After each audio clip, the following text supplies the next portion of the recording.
and a man of understanding shall attain or will attain wise counsel.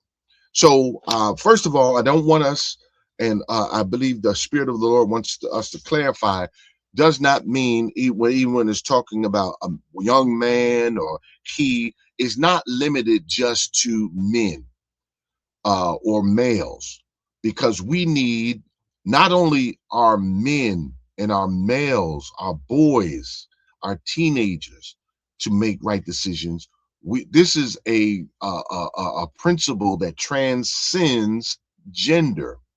Therefore, young ladies, girls need to learn this also, and learn how to make good choices.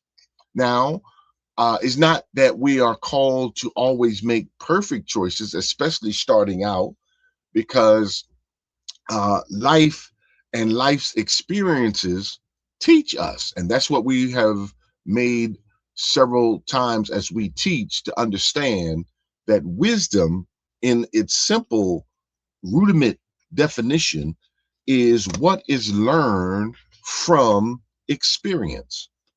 Wisdom is what is learned from experience. So, experiences sometimes have results that we don't desire. We usually call those mistakes. Then some experiences that we have, we are able to learn and to grow from it. So, from experiences, not only our own experiences, but also by the experiences of others, we are able to get wisdom. Remember, wisdom is what is learned from experience. So, as we begin to see this and understand this, that as life goes